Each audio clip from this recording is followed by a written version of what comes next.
Hey everybody, back to Chamber Check-In Thursday. Hey, we're here talking with the Idaho Technology Council, and today is really cool because we get to learn from David Moore and Caitlin Brewer. So David, why don't you tell us a little bit about the origin story of the Idaho Technology Council? Kind of share with the viewers when it started and why. Yeah, definitely. I'd love to. And of course, we don't have Jay Larson with us today, so maybe that's a good thing or a bad thing. We'll find out. But I don't have all the details because of that, but I do know a lot of the kind of surrounding information. The Idaho Technology Council was found in 2009. So 2009, you have to remember, we just came out of the 2008, 2009 kind of issues there. I think everybody probably knew somebody that had either been laid off or lost their home, right? So there was a lot going on in Idaho. And then in comes Jay, who is, he's that kind of a visionary personality. And he is really a personality too. Anybody that knows him, he's a character, right? And I think a lot of that comes from Jay's very diverse background, where he was a economic advisor to a senator previously. He was, I believe, a news anchor at some point in Hawaii, in addition to that. And he had just came back to Idaho from Utah, where he had some familiarity with the Utah Tech Council. So there were discussions had, and I think a lot of the idea was diversifying industry. Jay would put it as, creating a knowledge-based economy. But what is a knowledge-based economy? It's really diversifying. When we say a tech industry, does everybody work at Micron, or are there other opportunities available? Because nowadays there's so many opportunities that if Micron needed to lay some people off, it's not going to make the front page news anymore, like it may have in 2009. So there was definitely a lot of opportunity for that. And I would say that's where it really got its origin. Like I said, I don't have the details though. So no, that's great. It's always important to understand the mission and the why. So let's go into the why a little bit. But before, David and Caitlin, I'd love to learn a little bit about the backgrounds of the people in the organization. So maybe let's start with you, Caitlin, and tell us a little bit about your background. And I hear recently this is your new appointment with Idaho Tech Council. So tell us your journey into landing here with ITC. Yeah, so I just graduated in last December from Idaho State University with a degree in business management and a degree in marketing. And I moved to Boise because I had better opportunities here for me. And I was kind of looking for more of a marketing job and a position that I can grow and really help people is what I wanted to do, and make an impact on people's lives. So I interviewed for this position, got the position, and started on Tuesday. I'm learning a lot. So yeah, it's been a great first week so far. Yeah. Awesome, Caitlin. David, tell us a little bit about your background and how you got involved with Jay and the Idaho Tech Council. Yeah, definitely.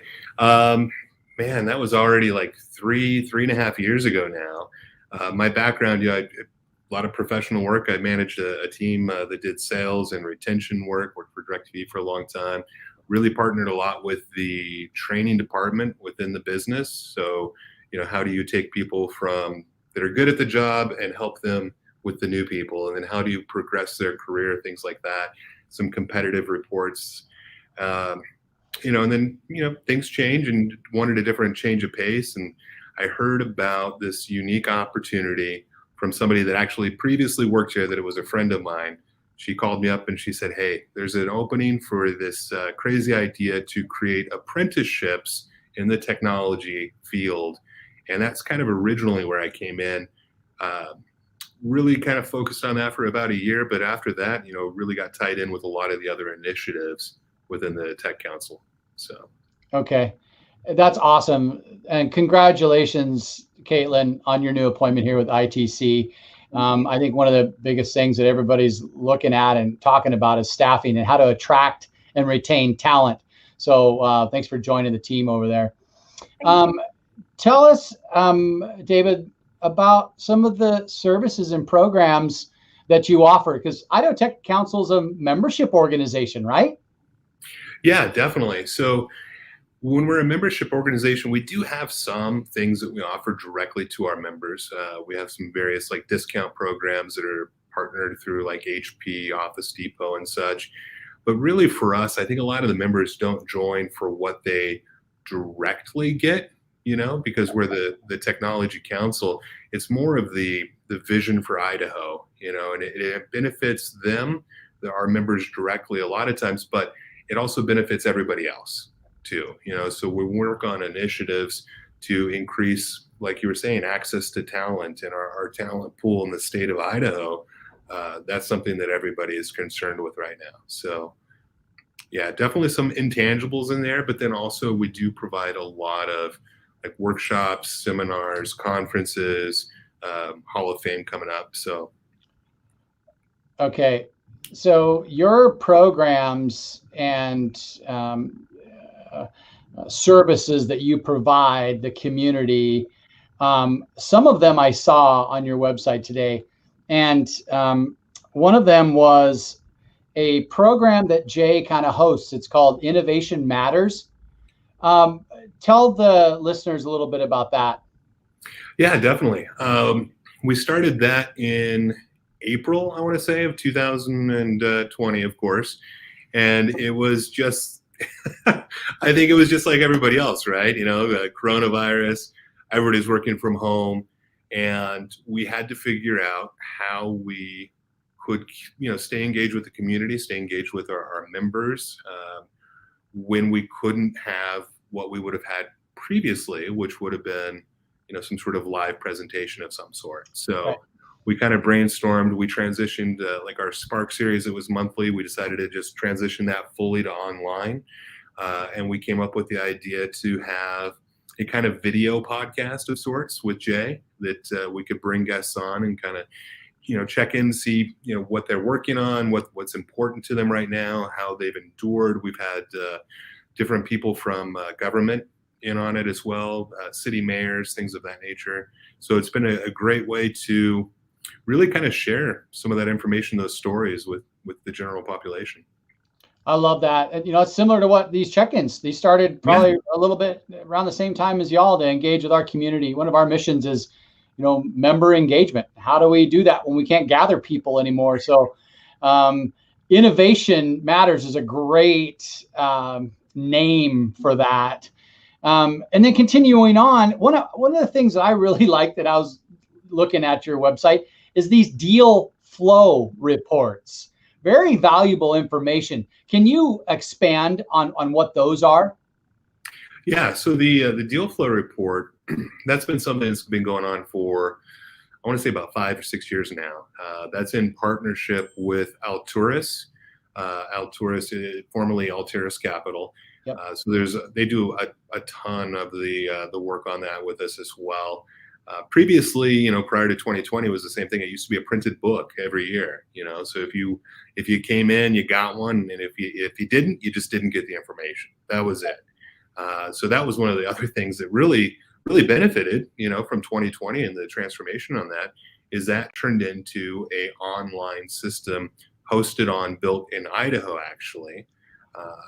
So that's also available there, where you can really drill down into it, and it shows the types of deals that have been happening in Idaho. So you can see, who's getting acquired, who's acquiring, and the Series A funding, which I think the reports themselves, even when they were just in print, the value of that is to say, hey, Mr. Investor in Chicago or wherever, look at all these deals that are happening in Idaho. Maybe you should take a peek too. And I think there's been kind of a snowball effect with that, because we're seeing a lot more, not just deals being done over the last few years, but we're seeing a lot more interested parties, I would say, with like Stage.O recently coming to Boise, for Right. example.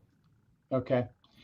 In addition to those two valuable pieces, your Innovation Matters and your Deal Flow Report, what other types of information are you sharing with your members and the greater community that we haven't talked about yet? Yeah, definitely. We have a few different avenues that we do that. I work directly with Rob Tuff from End Time Tech. We have a monthly Spark series as well. It's more of a technical presentation, interactive presentation. That one is moved to, we'll do a small in-person group, but we'll also live stream, similar to what we're doing right now for remote viewers. Really dive into some of the technical stuff. We've even had a presentation on micronuclear reactors with that one, which was really fun.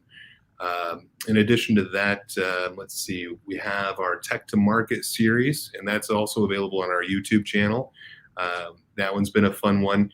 As you know, all of the other ones that we've had to transition from what it was as an in-person thing that just existed if you attended to now it's online content. You can go back and view it whenever you want, which has also been great. We've had people reach out like, hey, I'd love to know more because I saw your YouTube video on this and it was amazing. So it's been really beneficial to not just have it be transient in the moment, but always available. The Idaho Knowledge Report, of course, is something that happens every year as well. The Capital Connect series, definitely encourage everybody to check that out. That one is going to be live broadcast. It's every, I want to say, third Tuesday. And that also will be going directly to YouTube. So YouTube's been a big friend for us recently. Absolutely. Hey, and before our call, we were talking offline a little bit. You'd mentioned some upcoming events. So just September, you guys are jam-packed. So tell us about what we can expect for the remainder of the month.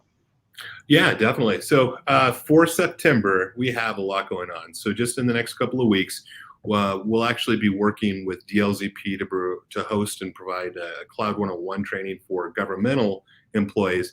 But then in addition to that, on the 16th, the 22nd, that will be available to the public here in our office as well.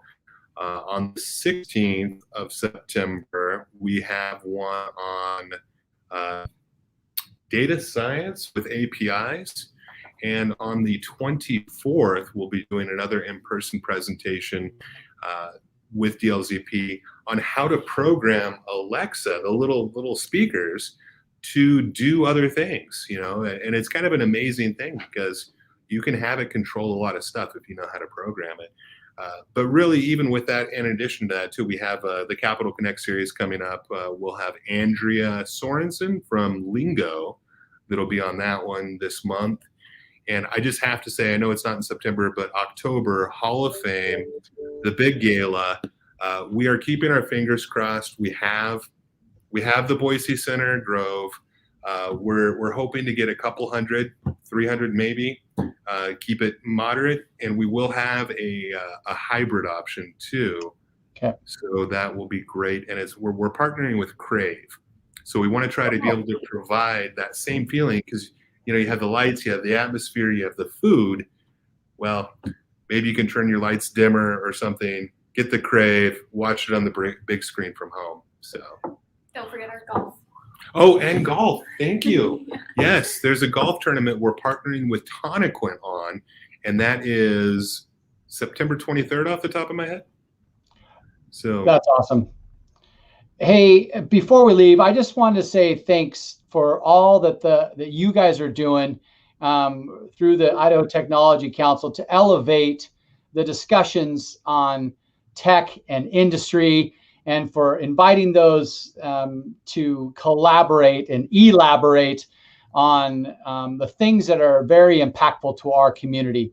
So David and Caitlin, thank you so much for your investment with us, with the Chamber. Thank you for the work that you guys are doing. Thank you. Thank you, Paul. Absolutely. You guys have a great rest of your week. Thanks again for your time. We'll talk to you guys soon.